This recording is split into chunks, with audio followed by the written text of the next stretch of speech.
Sabda Rasulullah sallallahu alaihi wasallam, akan datang suatu zaman atas manusia, perut-perut mereka menjadi tuhan-tuhan mereka, perempuan-perempuan mereka menjadi kiblat mereka, dinar-dinar mereka menjadi agama mereka, kehormatan mereka tergeletak pada kekayaan mereka.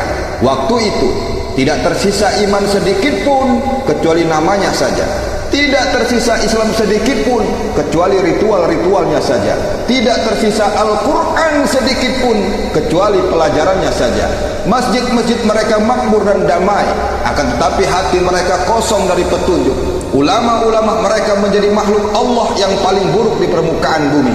Kalau terjadi di zaman seperti itu, Allah akan menyiksa mereka dan menimpahkan kepada mereka berbagai bencana, kekejaman para penguasa, kekeringan massa, dan kekejaman para pejabat serta pengambil keputusan.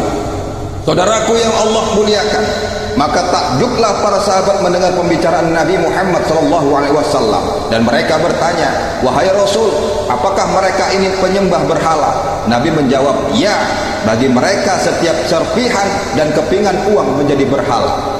Dalam hadis di atas, Nabi meramalkan akan datang suatu zaman ketika manusia menjadikan uang sebagai berhala mereka. Setiap keping uang, setiap keping dirham, dolar dan rupiah menjadi berhala. Rasulullah menggambarkan dengan indah, pada zaman itu manusia mempertuhankan perutnya. Kalau yang disebut Tuhan adalah sesuatu yang diikuti dan ditaati tanpa memikirkan alasan-alasan apapun, maka orang akan mentaati keinginan dan perut mereka dengan melakukan apa saja. Mereka mau menghabiskan malam seluruhnya hanya untuk mengisi perutnya. Dulu di zaman Rasulullah, orang-orang yang taat ibadah kepada Allah menghabiskan malamnya dengan menunaikan sholat malam. Nanti akan datang suatu zaman ketika manusia begadang sepanjang malam untuk kepentingan perutnya saja. Perempuan-perempuan mereka menjadi kiblat mereka, seks menjadi kejaran mereka. Mereka bertindak dan bekerja dengan pikiran yang sepenuhnya terpusat ke arah itu. Tumpukan uang menjadi agama mereka. Kemuliaan seseorang pada zaman itu diukur berdasarkan kekayaannya. Manusia memberikan penghormatan kepada orang-orang yang memiliki banyak kekayaan.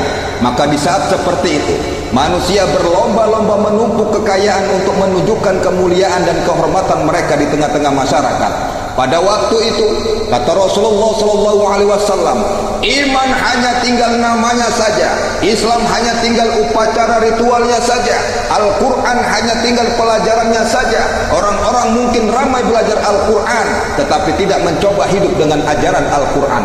Mereka mungkin membaguskan suara Al-Quran, tetapi tidak membaguskan akhlak mereka dengan ajaran Al-Quran. Nabi SAW mengatakan bahwa masjid-masjid pada masa itu ramai, akan tetapi hati penghuninya kosong dari petunjuk Allah. Ulama-ulama yang membimbing mereka hanya dihormati karena pakaiannya saja. Saudara-saudaraku yang Allah muliakan, dalam riwayat yang lain Nabi mengatakan bahwa orang-orang tidak mengenal ulama kecuali karena pakaiannya yang khas dan bukan karena ilmu serta akhlaknya. Orang tidak mengenal Al-Quran kecuali dengan suaranya yang baik. Mereka tidak beribadah kepada Allah kecuali di bulan Ramadan saja. Bila ulama-ulamanya sudah seperti itu, dan bila umat muslim hanya bersungguh-sungguh melakukan ibadah di bulan Ramadan saja, maka mereka akan diberi penguasa yang tidak memiliki ilmu, tidak ingin memaafkan rakyatnya, dan tidak mempunyai kasih sayang kepada rakyatnya pula. Takjub mendengarkan ucapan Rasulullah yang melukiskan keadaan zaman itu. Para sahabat pun bertanya, "Wahai Rasulullah, apakah mereka menyembah berhala?" Nabi menjawab, "Benar.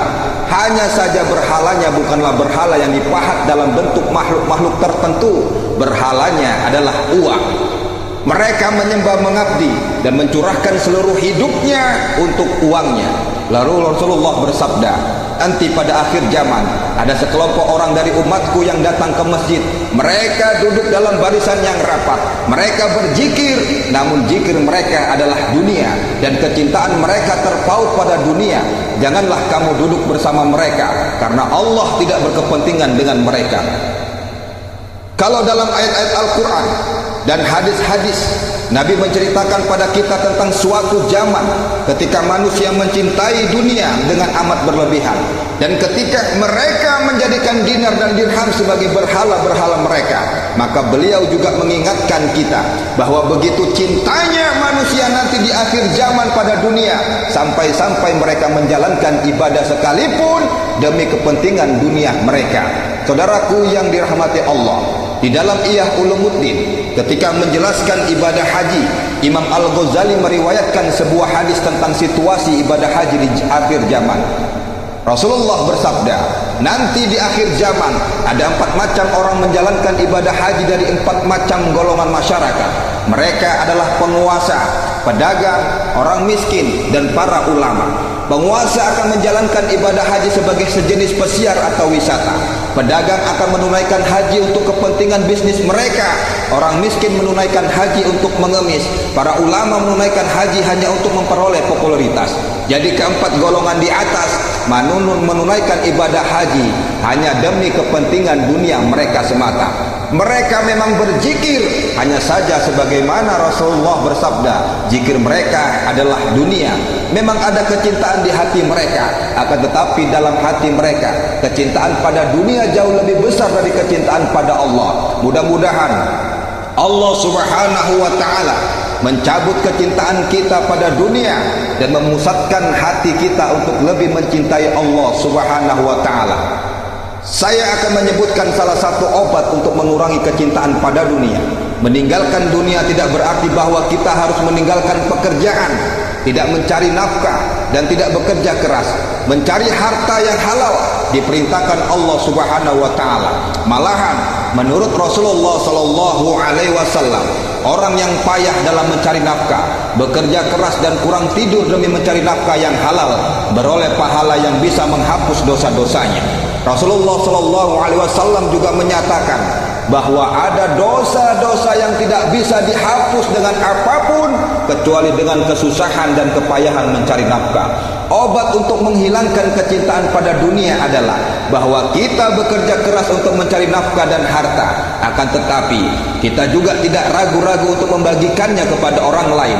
Sebagian dari rezeki Allah itu kita bagikan dan distribusikan untuk membahagiakan sesama manusia.